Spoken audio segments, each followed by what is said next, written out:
먼저 여러분을 축복합니다. 아멘. 9월의 첫 주입니다. 이제 서서히 모든 과실들이 열매를 맺는 가을이 우리에게 성큼 다가왔습니다. 오늘도 주님께서 주시는 이 귀한 말씀 가운데 여러분이 평안과 안식을 얻으시고 하나님 우리에게 어떤 삶으로 살아가고 하는지 잘 기억하며 듣는 복된 시간 되기를 축복합니다. 아멘. 오늘은 갈라디아서 5장 13절에서 16절로 위대한 역설, 사랑의 종노릇하는 자유라는 말씀으로 하나님의 음성을 듣겠습니다. 먼저 여러분에게 질문을 던집니다. 여러분들은 오늘날 현대를 살아가는 이 사람들에게 가장 중요한 특징이 무엇인지 아십니까? 바로 자기중심성입니다. 자아존중입니다. 자아존중 절대로 나쁜 게 아니죠. 그렇지만 자아존중이 너무 크게 강조되어다 보니까 죄를 저질러도 죄에 대한 자각과 인식이 없는 시대가 이 시대입니다. 죄를 하나님이 말씀하시는 성경적으로 이해하는 것이 아니라 심리학적으로 결핍과 약간의 부족함으로 생각하면서 자신이 그것을 충분히 메꿀 수 있다고 하는 자아를 존중하고 자아를 높이면 충분히 메꿀 수 있다는 생각을 갖고 있는 것이 바로 오늘 이 시대입니다. 이 자아 존중감과 이 자기중심성은 17, 18세기 계몽주의, 다시 말씀드려서 르네상스, 곧 헬라 시대의 인간 중심으로 돌아가자는 이 계몽주의에 의해서 태동된 것이죠. 이 계몽주의의 이 모습들은 당시 철학과 사상과 과학과 학문뿐만 아니라 당시 종교계에도 큰 전환을 가지고 왔습니다. 중세에 그 하나님께서 계시던 그 보좌를 인간이 그 자리에 앉게 되는 놀라운 변화가 계몽주의의 태동으로 말미암아 있게 되었지요. 이러한 분위기 속에서 인류는 인간의 이성, 즉 합리성이 머지않아서 올 이 과학과 학문의 획기적인 진보를 통해서 머지않아서 인간이 그토록 고대하고 꿈꾸고 왔던 유토피아를 인간 스스로의 힘으로 우리가 이룰 수 있다는 그런 희망에 부풀게 했습니다. 그러나 그 결과는 처참했습니다.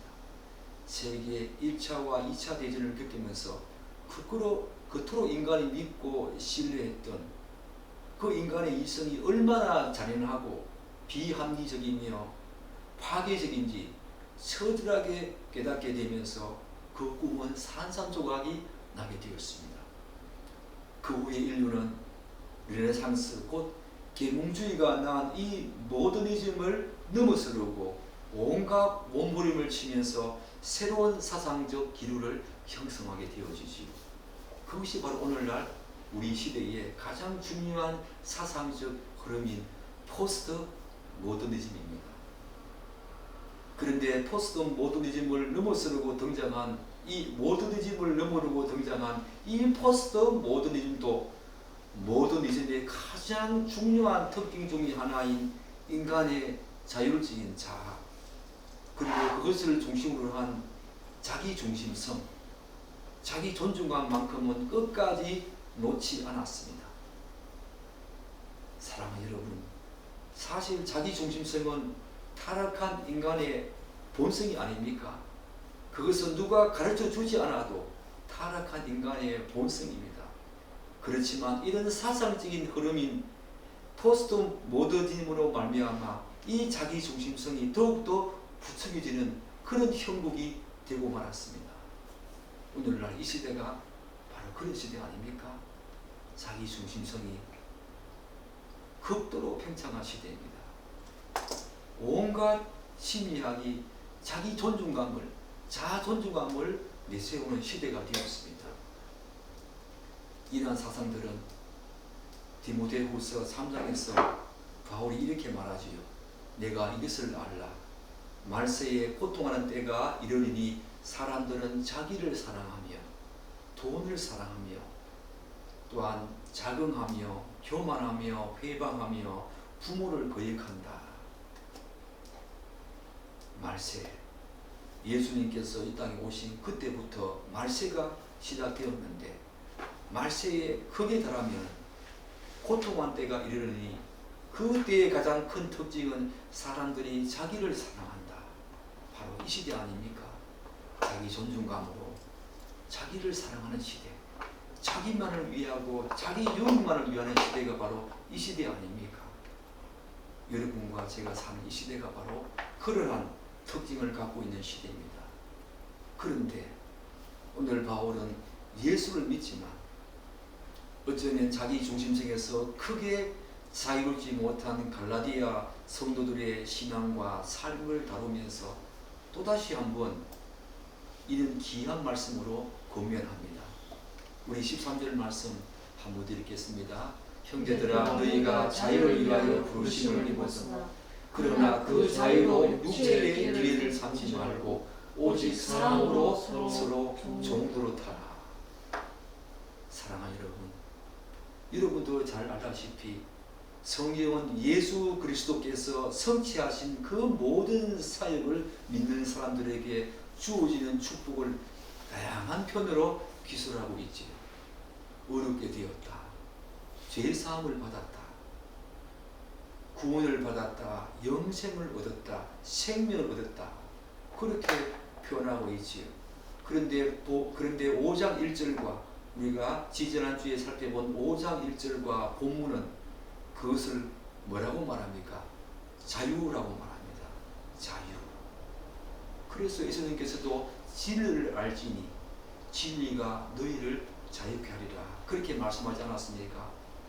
바울은 사실 5장 1절에서 이미 예수 그리스도께서 그분의 십자가 사역을 통해서 성취하신 그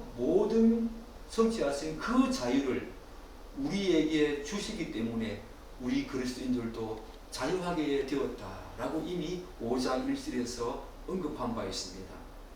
그래서 죄로부터 우리를 그렇게 따라다니고 지긋지긋하고 무겁고 중대한 그 죄의 길, 죄로부터의 자유를 얻게 되었다라고 말하지 않습니까? 가장 중요한 것이 뿐만 아니라 인간이 그토록 추구하고 얻고자 했던 모든 삶의 굴레에서 자유를 얻게 되었다고 말합니다. 돈입니다. 명예입니다. 지식입니다. 자식입니다. 사람입니다. 건강입니다. 인간은 이런 굴레에서 벗어나지 못하고 끊임없이 그것을 추구하며 얻고자 하지요. 그러나 진리를 알게 되면 그 모든 것에서 자유하게 된다는 것입니다. 물질도 필요하고 자식도 필요하고 건강도 필요하고 사람도 필요하고 지식도 필요하지요. 그럼에도 불구하고 그 굴레에서 벗어나는 자유, 그것이 우리를 계속 올가매고 우리를 옥죄하지만 이제 예수를 믿는 모든 사람에게는 그것으로부터 완전한 자유를 얻게 되었다는 것입니다. 그것을 소중하게 생각하지만 이제 그것으로부터 우리가 종노릇하지 않는다는 것입니다. 그것만을 위해서 살지는 않는다는 것입니다. 그런데 오늘 본문은 귀한 말씀을 하고 있지요. 바울은 특별히 너희가 자유를 위하여 부르심을 입었다라고 말합니다. 그 자유를 성도들을 향한 하나님의 부르심, 소명이라고 말하는 것입니다. 하나님께서 우리를 부르신 목적이 너희를 자유케 하려고, 그 자유가 하나님이 우리를 부르신 소명이다 라고 지금 말하고 있는 것입니다. 여러분은 하나님께서 우리를 부르신 소명이 자유라고 하는 것을 알고 믿어왔습니까? 그 자유를 우리에게 주시기 위해서, 그리고 우리에게 자유롭게 살도록 하기 위해서 우리를 부르셨다. 그것 알고 믿어왔습니까? 늘 제가 강조하며 말하지만 우리는 이 세상에 태어나는 그 순간부터 사단과 이 세상의 악한 영의 지배를 받으면서 살던 존재였습니다. 한마디로 악한 영들의 속박과 억압 속에서 그것들에게 종노릇하며 살아왔던 것입니다. 지금도 예수 믿지 않는 자들은 그러하지요. 여전히 그러합니다. 그런데 어떤 사람은 사단과 악한 영들의 지배를 받는다고 하니까 이런 질문을 던지기도 합니다. 저 자신은 지금까지 그 누구의 간섭도 없이 스스로 판단하고 결정하고 선택하고 살아왔다는 것입니다. 또한 외부로부터 어떤 물리적인 압박과 억압, 그런 힘에 의해서 눌림을 받지 않았는데 교회만 오면은 항상 그런 말을 한다는 것입니다. 혹시 여러분도 그런 질문을 던지고 있지 않습니까? 성경에서 말하는 사단과 악한 영의 지배를 받는다는 것은 이런 의미입니다. 그 악한 존재들이 여러분과 저를 인간의 타고난 본성대로 살도록 그냥 내버려 둔다는 것입니다. 그것이 바로 악한 영과 사단의 지배를 받는다. 그렇게 해서 영원한 멸망과 저주의 길을 가도록 하는 것이 악한 영들과 사단의 지배를 받는다. 그런 의미입니다. 어떤 물리적인 힘들이 나에게 억압을 가하거나 눌림을 주는 것이 아니라 여러분의 타고난 본성 그대로 살도록 내버려 두는 것입니다. 하나님께 돌이키지 못하도록 그냥 내버려 두는 삶이 그것들의 지배를 받는다. 그런 의미란 것입니다. 그리고 제가 기회가 있을 때마다 늘 언급한 바와 같이 최초의 사람 아담과 하와, 그들이 타락한 이후에 모든 인간 존재는 바로 죄악된 그런 본성을 가지고 이 세상에 태어나지 않습니까? 그런데 의문점을 던집니다. 어떻게 그걸 알 수 있느냐? 사랑하는 여러분, 그것을 가장 잘 설명해 주는 것이 무엇인가 하면은, 아무리 갓 태어난 아기가 천사같이 보여도 얼마만 자라고 성장하게 되어지면 누가 가르쳐 주지 않아도 자연스럽게 죄를 생각합니다. 자기를 생각하고 타인을 미워하고 시기하고 질투합니다. 그건 누가 가르쳐 주지 않았습니다. 그것이 바로 악한 죄된 본성을 가지고 태어나는 인간의 잔연한 모습 아닙니까? 게다가 모든 인간은 하이데거가 말한 것처럼 태어나는 그 순간부터 이 세상 한가운데 던져진 존재였다는 것입니다. 따라서 인간은 태어날 때부터 악한 죄된 본성과 그리고 이 세상 한가운데 던져진 그런 존재, 그러면서 이 세상에 만들어 놓은 수많은 타락한 문화와 왜곡된 가치, 잘못된 그런 생각들과 사상들에 오염되어서 살아가는 존재지요. 여러분은 부정할 것입니다. 그걸 어떻게 알고 있냐? 그걸 어떻게 알 수 있는가?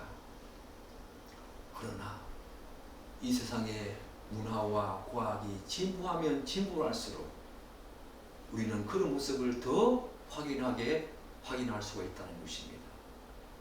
과학과 인문학의 진보가 결코 우리를 그 모든 것으로부터 자유하게 할 수 없습니다.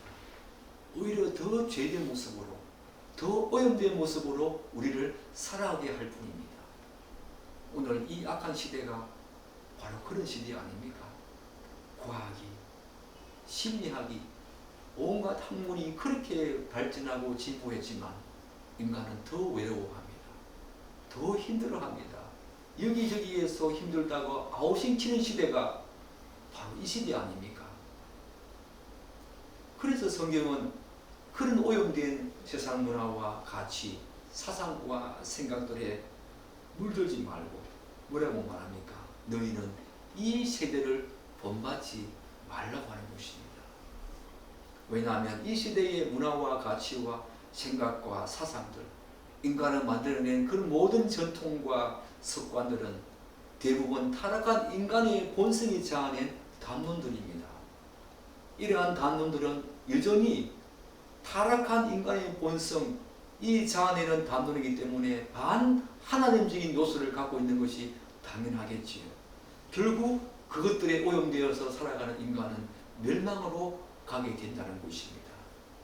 사랑하는 여러분, 여러분들은 그거 알고 계십니까? 죄의 삭은 사망이다. 여러분이 하루하루 동안 살아가는 그 모든 순간에 악한 생각을 하고 행위를 하고 그런 모습을 드러내는 모든 것들은 하루하루마다 죄의 삭은 사망, 죄를 우리가 지으면 지을수록 그 죄에 대한 봉급이 있는데 그 봉급은 바로 죽음이라는 것입니다. 사망이라는 것입니다. 예수를 믿지 않고 하루하루 더 살아가는 것은 그 죄의 봉급인 사망을 매일같이 여러분의 머리 위에 삭고 사는 거나 다름없다는 것입니다. 그렇게 인간은 죄에 오염되어서 죽음으로 가고 있지요. 그런데 어떤 일이 벌어졌습니까? 하나님의 아들 예수 그리스도께서 육신을 입고 이 땅에 오셨습니다. 그분이 영원한 멸망과 사망으로 형벌로 가고 있던 여러분과 저를 구원하기 위해서 육신을 입고 이 땅에 오셔서 십자가에서 우리의 모든 죄를 다 지시고 자신의 몸을 완전히 내어주지 않았습니까? 우리의 죄값으로, 죄의 삭은 사망인데 그 죄값으로 자신을 내어주신 것입니다. 그분이 피 흘려주신 것입니다. 그리해서 그를 믿는 모든 믿는 자들에게는 이 사단과 악한 영의 지배가 아니라, 그들의 영역이 아니라 이제는 하나님의 나라, 천국의 영역으로 우리를 옮긴 것입니다. 그래서 인간 존재는 끊임없이 자신을 괴롭히던 그 지긋지긋하고 그렇게 거머리처럼 달라붙던 죄의 속박으로부터 완전하게 자유하게 되었다는 것입니다. 사랑하는 여러분, 여러분은 죄의 속박으로부터 완전한 자유 얻었다는 거 알고 있습니까? 그리고 그것을 누리고 있습니까? 저도 한동안 몰랐습니다. 예수를 믿으면서도 그 죄가 짓는 죄로부터의 완전한 자유 얻지 못했습니다.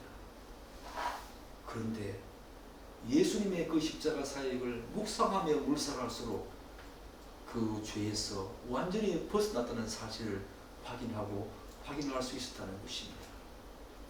사랑하는 여러분, 이처럼 바울은 하나님께서 우리를 부르신 소명이, 그 부르심의 목적이 바로 자유라고 하는데 여러분들은 어떻습니까? 죄로부터의 완전한 자유뿐만 아니라 우리를 얽어내고 있던 수많은 것들로부터의 자유를 주셨다고 하는데 여전히 그것들에게 속박당하며 억압당하고 있지 않습니까? 그것들에게 눌림을 받고 있지 않습니까? 그래서 여전히 근심과 걱정 가운데 살고 있지 않습니까? 만약 여러분들이 이러한 사실을 모르고 수많은 신앙생활을 한다면 여러분이 새벽 기도를 하고 열심히 헌상을 하고 희생을 하고 봉사를 하고 온갖 신앙행위를, 종교행위를 다 한다고 하더라도 여러분들이 이 사실을 모르고 있다면 여러분들이 믿고 있는 그 하나님은 성경이 말하는 하나님이 아니라 이방신들을 믿는 그런 사람들과 하등 다를 바가 없다는 것입니다. 왜 그렇습니까? 이방 종교는 자신이 믿는 그 신으로부터 자유는커녕 오히려 재앙과 저주를 피하고 복을 받기 위해서 인간 편에서의 계속된 수고와 섬김을 요구하고 있지 않습니까? 그래서 때로는 수행이나 마음훈련 그리고 고행 등을 통해서 어느 정도의 마음의 안정과 평안을 갖기는 하지만 그것은 자기 편에서의 일정한 마인드 컨트롤입니다. 혹은 심리적인 안정과 자기 만족과 자기 위안에 불과하지요. 그것은 모조품입니다. 그 자유는 모조품입니다. 진짜가 아니라는 것입니다. 얼마 후에 또다시 찾아오는 불안과 근심과 염려는 어떻게 해결하겠습니까? 보조품이지요.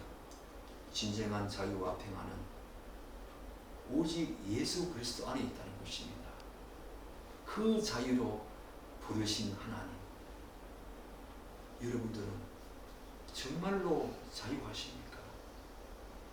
죄로부터 자유하십니까?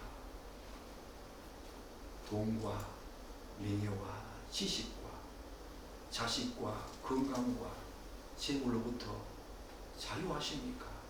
그렇게 우리를 부르셨다고 하는데 여러분을 돌아봐야 합니다. 그렇지 못하다면 여러분은 아직까지 예수 모른다는 것입니다. 그런데 오늘 본문은 예수 그리스도께서 모든 믿는 자에게 주신 이 자유를 하나님이 원하시는 뜻대로 온전히 누리며 살기 위해서 어떻게 해야 하는지 그 원리를 제시하고 있지요. 그게 무엇입니까? 제가 13절 한문 읽겠습니다.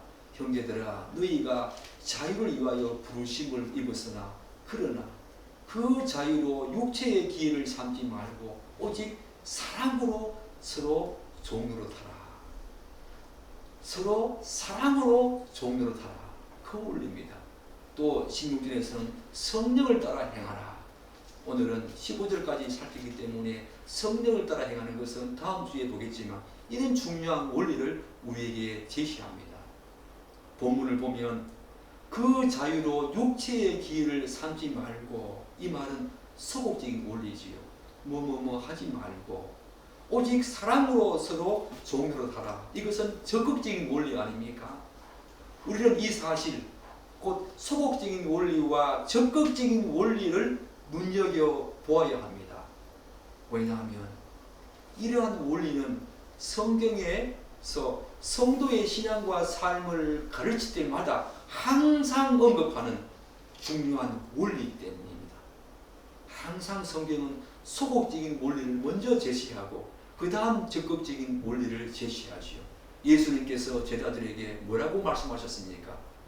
자기를 따르려거든 먼저 자기를 부인하고, 소극적인 원리 아닙니까? 그러면서 적극적으로 자기 십자가를 지고 나를 따르라 라고 말합니다. 그리고 바울도 로마서 12장 2절에서 뭐라고 말합니까? 이 세대를 본받지 말고 하나님의 온전하고 기뻐하시고 선한 뜻이 무엇인지 분별하라.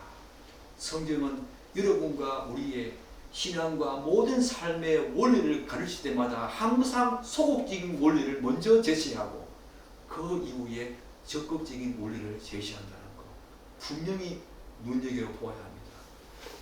그렇기 때문에 자유를 위해 부르심을 받은 모든 성도는 그 자유를 온전히 누릴 뿐만 아니라 자신의 신앙과 삶에서 하나님의 뜻대로 그 자유를 사용하기 위해서는, 그렇게 살기 위해서는 절대로 소극적인 원리를 건너뛰고 적극적인 원리로 가면 안 된다는 것입니다. 먼저 자신이 소극적인 원리가 되고 있는지, 이 소극적인 원리가 자신 속에서 작동하고 있는지를 보고 그 다음에 적극적인 원리로 가야 합니다. 그런데 우리의 본성은 자꾸 적극적인 원리로 나아가고자 합니다.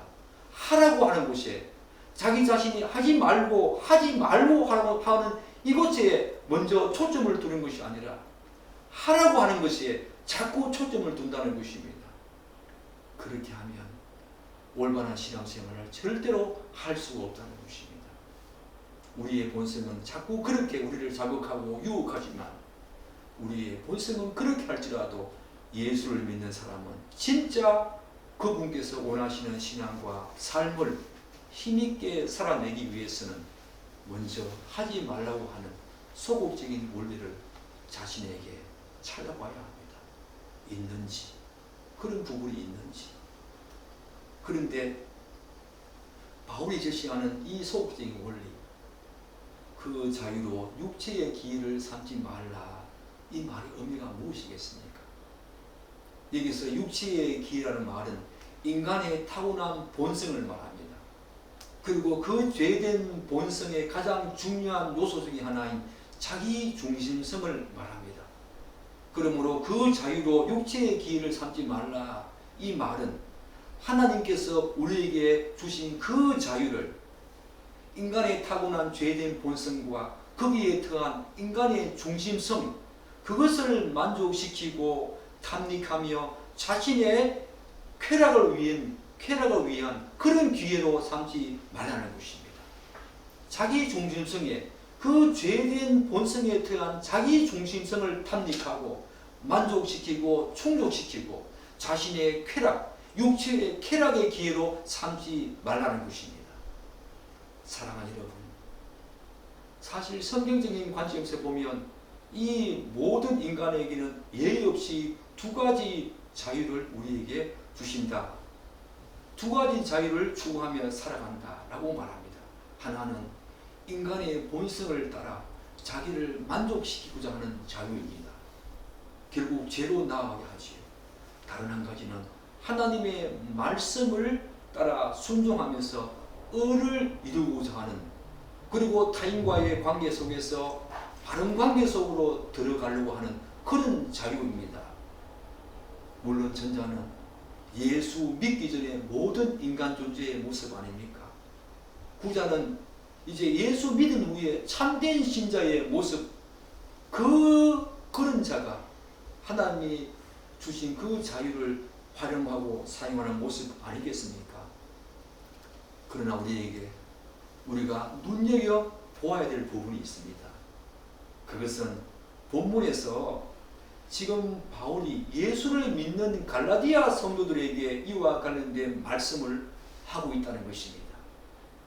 따라서 바울의 이 말은 예수를 믿음에도 불구하고 여전히 자기 중심성에서 벗어나지 못하는 잘못된 신앙생활을 할 수 있다는 것을 전제하고 말하고 있다는 것.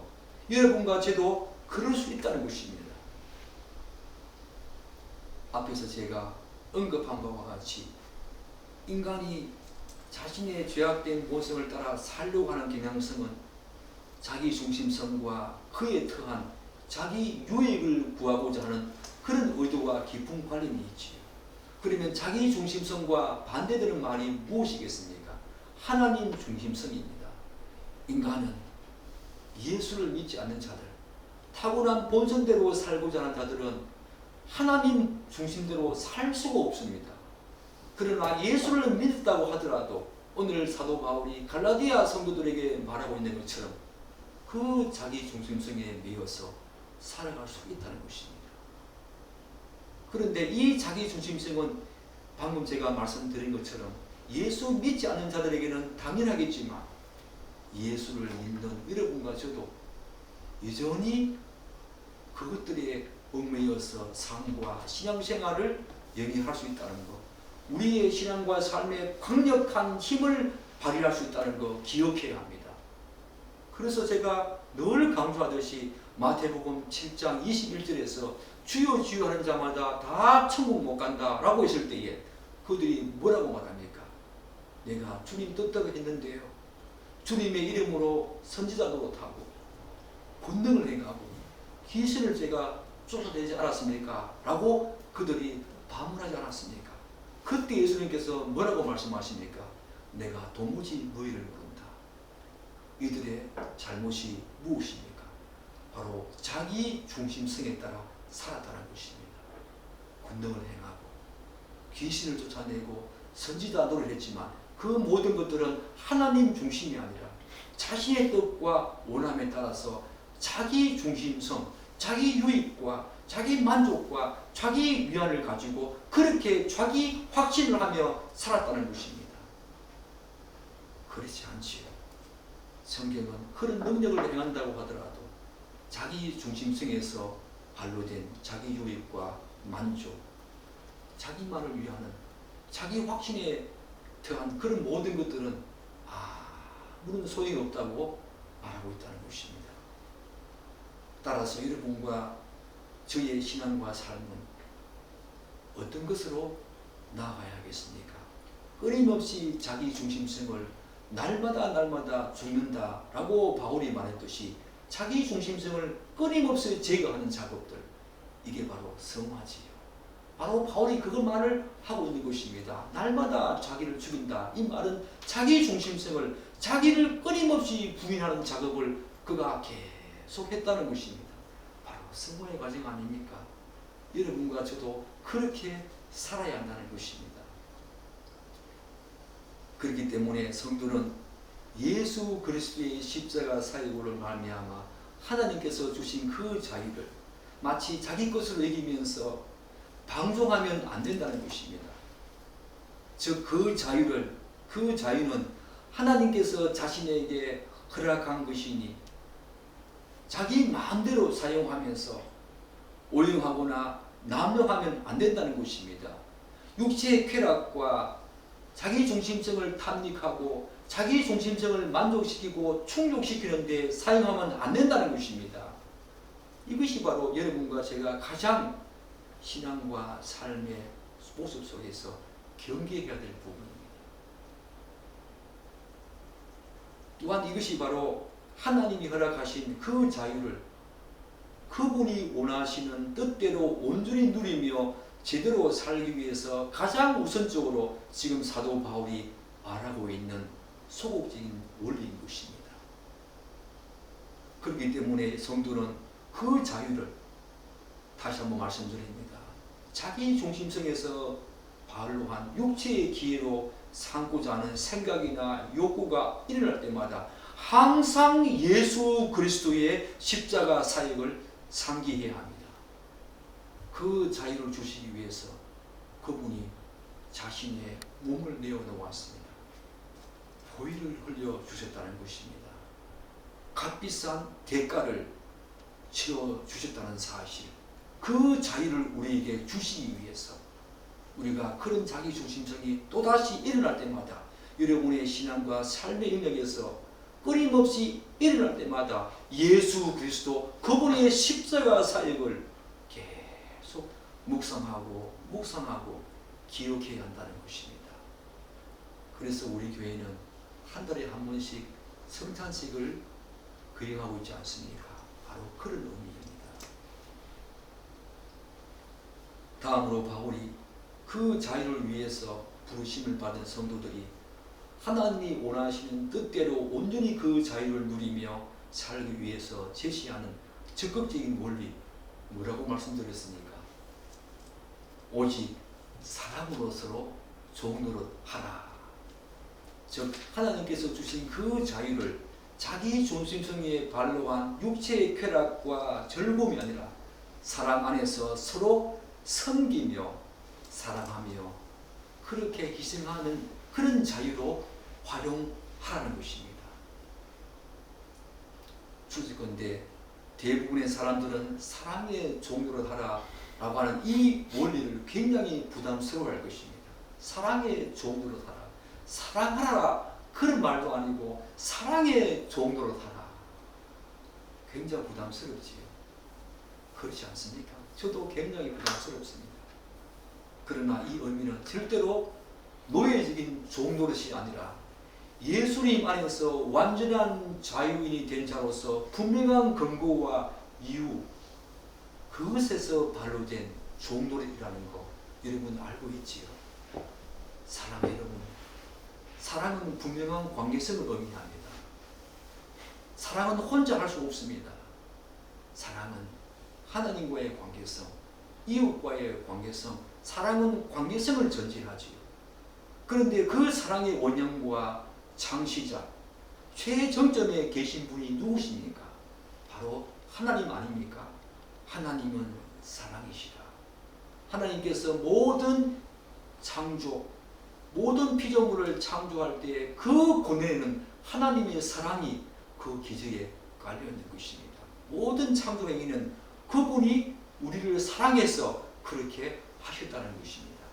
특별히 하늘 영광과 보좌를 다 버리시고 이 땅에 육신을 입고 오신 예수 그리스도, 그분이 하나님을 알지도 못하며 하나님을 알려고 하는 마음도 없이 그저 하나님을 거부하고 거역하며 살던 여러분과 저를 구원하기 위해서 자신의 몸을 기꺼이 십자가에 내어놓으신 그 놀라운 사건은 일생일단의 가장 큰 대전환의 사건이었고 또한 교훈이었습니다. 인류 최대의 사건이었습니다. 그렇기 때문에 그 하나님의 사랑을 받은 수혜자인 여러분과 저는, 성도들은 이제 하나님을 향한 사랑, 이웃을 향한 삶에서, 하나님을 향한 신앙과 이웃을 향한 삶에서 사랑을 구체적으로 드러내는 이 사랑을 생활 규범으로 삼고 당연히 살아야 한다는 것입니다. 이게 바로 구원받은 성도의 신앙과 삶 아닙니까? 교회 다니면서도 이 사실을 모르는 사람은 성도가 아니지요. 성도가 아닙니다. 사실 인간은 죄악된 본성상 다른 사람을 사랑으로 섬긴다거나 또한 그들을 희생하면서 섬기는 거 익숙하지 않습니다. 싫어합니다. 자기 중심성에 똘똘 뭉치기 때문에 타고난 죄악된 본성상 그런 것에 익숙하지 않습니다. 너무 견고한 자기 중심성이라고 하는 그런 아파트를 다 지어놓고 핵폭탄이 거기에 떨어진다 하더라도 절대로 깨어지지 않는 강력한 콘크리트로 다 무장하며 사는 인간이 바로 여러분과 저 아닙니까? 절대로 깨어지지 않습니다. 예수 그리스도 그분의 십자가 사역으로 말미암아 우리에게 주어진 그 사랑이 아니면 여러분의 자기 중심성은 절대로 깨어지지 않습니다. 마치 15절에서 묘사하는 것과 같은 그런 상태로 살아가지요. 우리 15절을 한번 읽겠습니다. 만일 서로 물고 먹으면 피차 멸망할까 조심하라. 이런 상태로 살아간다는 것입니다. 물고 먹으면 이라는 표현에서 알 수 있듯이 이 말은 동물의 세계에서 흔히 볼 수 있는 그런 장면을 떠올리게 하죠. 적자 생존의 동물 세계에서는 자신이 먼저 물고 먹지 않으면 다른 동물로부터 물리고 먹히는 그런 존재가 되어버리지요. 좀 심하게 들릴지는 모르겠지만 예수 믿기 전 곧 산 생명을 가지고 사랑을 알기 전 모든 인간 존재는 오늘 15절에서 말하고 있는 것처럼 물고 먹히며 살았던 그런 존재입니다. 그렇게 살았던 존재입니다. 더군다나 바울은 본문에서 만일이라고 하는 가정법을 사용해서 갈라디아 성도들에게 경고하고 있지만 예수를 믿는다고 하더라도 예수님의 사랑을 모르는 사람들은 충분히 이를 가는 것이 있다는 것을 전제해서 지금 말하고 있음에 주목해야 합니다. 이를테면 예수 그리스도의 십자가 사역과 은혜로 참된 자유를 얻게 된 성도들이 그 사랑의 빚진 자로서 서로를 섬기지 않고 자신만의 유익과 만족을 위해서 자기 중심성에서 발로한, 그래서 자신만의 만족과 유익을 얻기 위해서 계속 살아간다면 결국 오늘 15절에 말하고 있는 것처럼 이런 동물과 다를 거 없는 처참한 삶을 산다는 것입니다. 결국은 멸망할까 조심하라 라고 하신 것처럼 멸망으로 나아가는 거지요. 인간 중심성, 자기 중심성에 등한 사람들은 눈에 보이지 않지만 말로는 그렇게 하지 않을지라도 극단적인 행동으로 이렇게 나아가지 않는다 하더라도 동물세계와 별반 다름이 없는 시기하고 질투하고 미움을 가지고 살아가는 존재가 여러분과 저 아닙니까? 끊임없이 다투고 분쟁합니다. 이러한 상태는 예나 지금이나 사랑이 없고 그것을 상실한 모든 인간 집단들은 물론이거니와 자신들이 하나님의 참 사랑을 받은 자로서 사랑의 빚진 자라고 하는 사실을 잊은 자, 그런 교회 공동체에도 충분히 이룰 수 있다는 것 여러분들은 잘 기억해야 합니다. 여러분과 제가 몸담고 있는 이 교회도 내가 사랑해야지 라고 하는 그런 의지를 가지고 있다고 해서 되는 것이 아니라는 것입니다. 그 사랑의 근원이신 예수 그리스도, 하나님께서 이 땅에 인간의 몸을 입고 예수 그리스도를 보내셔서 우리에게 참 사랑이 무엇인가? 인류 최대의 그런 대전환이 되는 큰 사랑, 최정점에 달하는 그 사랑을 우리에게 주셨는데, 그 사랑을 우리가 알지 못하면 인간은 타인을 사랑할 수 없다는 것입니다. 교회 공동체에 충분히 그럴 가능성이 있다는 거 여러분 기억하십시오. 그렇지만 그랬던 존재가 예수님의 사역과 그분의 품성을 알고 난 후에 특별히 하나님이신 그분이 십자가에서 자신을, 여러분과 저를 구원하기 위해서 피 흘려 죽으셨다는 그 사건을 명확히, 그리고 처절하게 사무치게 알고 난 후에는 완전히 달라지지요. 여러분과 제가 그렇게 되지 않았습니까?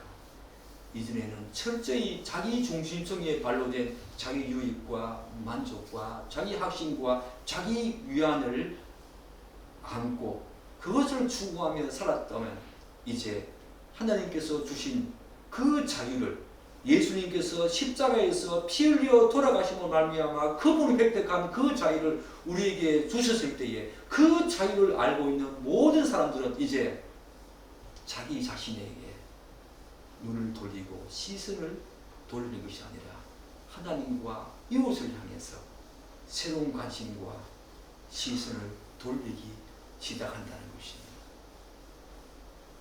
그리고 그 이웃을 하나님께서 보이신 그 사랑으로 섬겨야겠다는 마음이 우리 속에서 불현듯 일어난다는 것입니다. 대전환이 일어나시오. 자신의 가치관과 인생관과 물질관과 세계관에 이전에 없던 그 어떤 학문과 문학과 문화로도 깨트리지 못하는 그 자기중심성을 완전히 깨트리셔서 새로운 인생, 새로운 세계관, 새로운 가치관과 물질관을 우리에게 주신다는 것입니다. 전인격적인 대전환이 우리 속에서 일어난다는 것입니다. 이게 어떻게 노예적인 사랑의 종도이시겠습니까? 사랑 여러분, 여러분들에게 이런 사랑이 있지요. 이렇게 사랑해야 합니다. 다른 사람이 먼저 나를 사랑해야지 나도 그렇게 할 수 있지 않는가? 그것 아닙니다. 하나님께서는 그분의 원수였던, 그분을 철저하게 거부하고 성경이라면, 복음이라면 그렇게 듣기 싫어했던 우리들을 위해서 먼저 찾아오셔서 그분의 사랑을 보여주신 것입니다.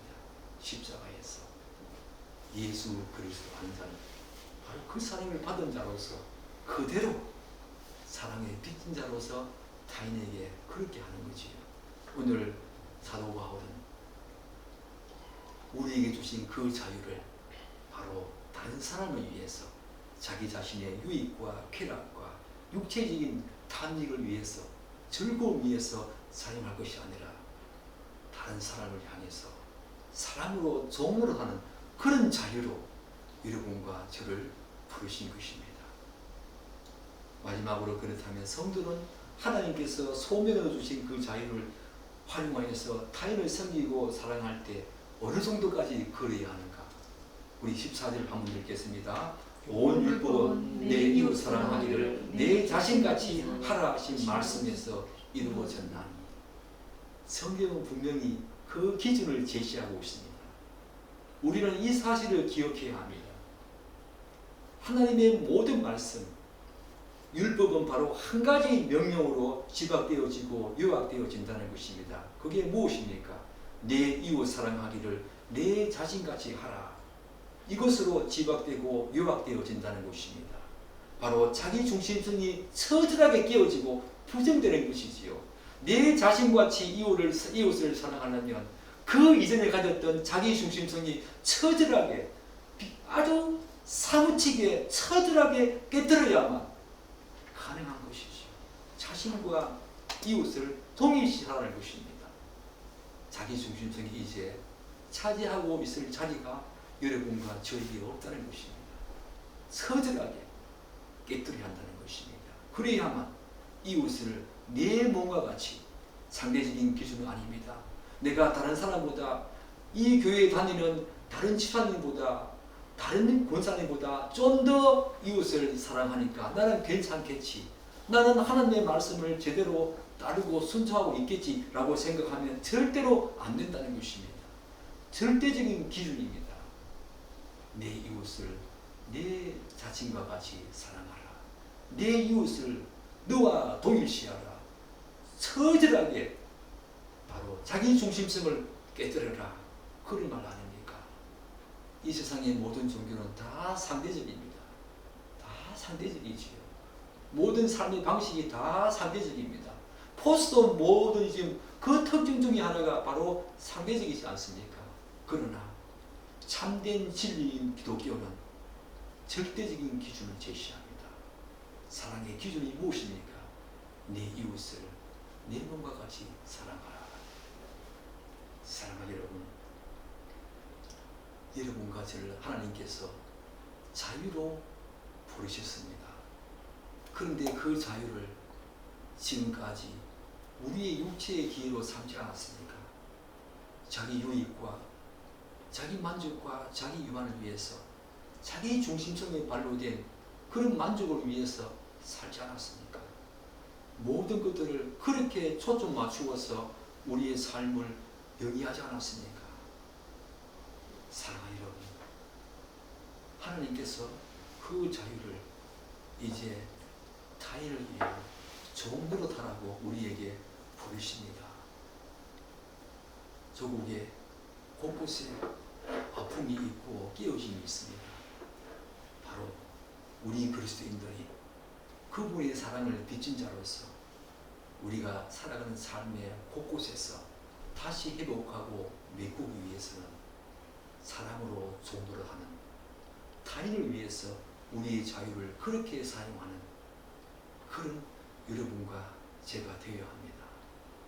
그래서 죽어가고 있고 슬퍼하는 이 땅의 곳곳에 여러분과 제가 그렇게 살아내서 하나님이 원하시는 그런 하나님 나라를 곳곳에 세우는 여러분과 제가 되기를 간절히 축복하고 기대합니다.